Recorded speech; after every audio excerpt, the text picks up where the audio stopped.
Now I'd like to bring up Bob.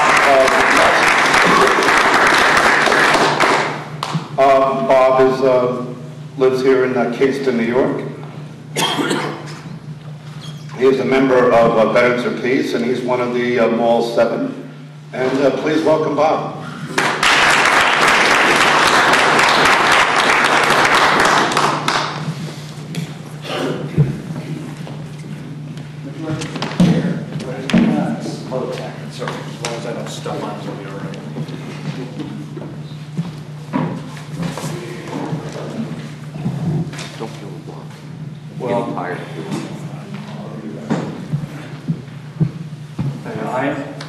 I'm truly humbled to be here and to have been included in Dale's book. My story is short and sweet. Like many young people in the 60s, I knew I didn't want to go to Vietnam, but didn't really know how to go about doing it. I refused to go. I was drafted into the Army against my will, and then refused to go to Vietnam, and spent 6 months in Stockade because I refused to go. They sent me over to Germany, where I was active in the GI resistance. There was a GI resistance against the war. And then honorably discharged, and all that stuff. And then been as active as I can get away with being in my life, but I know that there's a lot of people sitting here in front of me that are a lot more active. But this is a little song I wrote, was inspired by a picture in the Sunday magazine section of the New York Times, showing the extra space that was being created at Arlington National Cemetery for the people coming back from Iraq.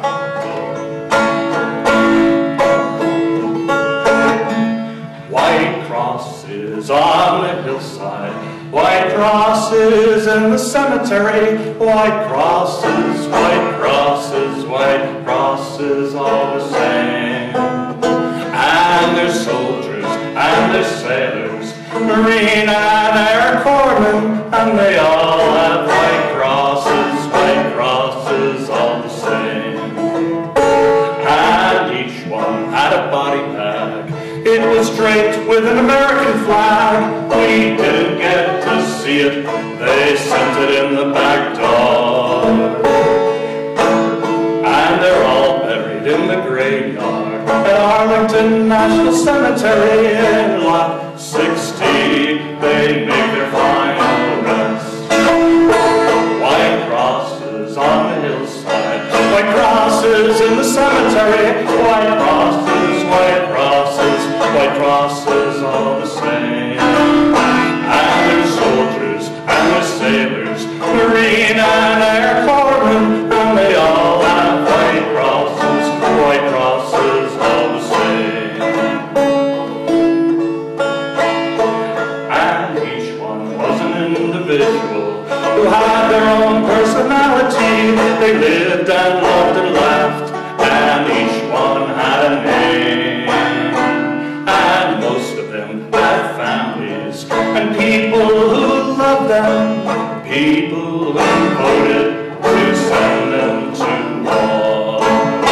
White crosses on the hillside, white crosses in the cemetery, white crosses, white crosses, white crosses all the same. And there's soldiers and there's sailors, Marine and Air Corpsmen, they all have white crosses all the same.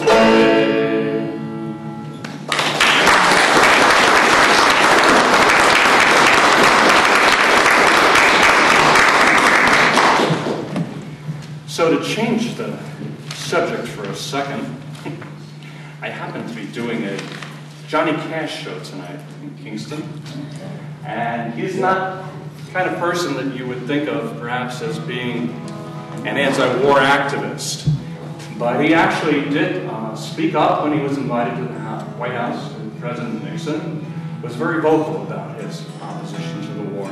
And so here's just a small thing that he wrote.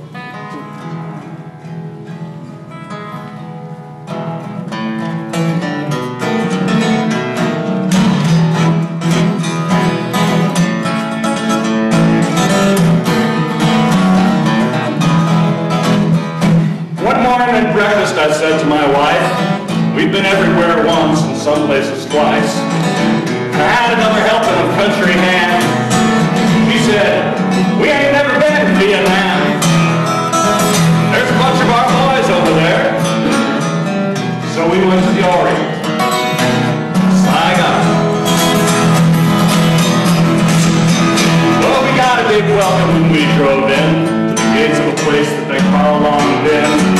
We checked in and everything got kind of quiet. But the soldier boy said, let's wait till tonight. Things get noisy. Things start happening. Big, bad firecracker.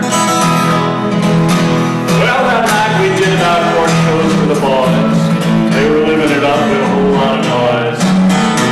We did our last song for the night, and we crawled to bed for some peace and quiet. Things weren't peaceful. Things weren't quiet. Things were kind of scary. Well, for a few minutes, June never said one word, and I thought at first that she hadn't heard. Then a shell exploded not 2 miles away. She sat up in bed, and I heard her say, what was that? I said, that was a shell or a bomb. She said, I'm scared. I said, me too. Well, all night long that noise kept on, and the sound had chilled right to the bone. The bullets and the bombs and the mortar shells shook our bed. Every time one fell, and it never let up, it was gonna get worse before it got better. Well, the sun came up and the noise died down. We got a few minutes sleep, and we were sleeping sound. Then a soldier knocked on our door and said, last night they brought in 7 dead, 14 wounded. And would we come down to the base hospital to see the boys? Yeah. So we went to the hospital ward by day, and every night we were singing away. Then the shells and the bombs still dawned again, and the helicopters brought in wounded men. Night after night, day after day, coming and they go. So we sadly sang for them our last song, and reluctantly we said so long. We did our best to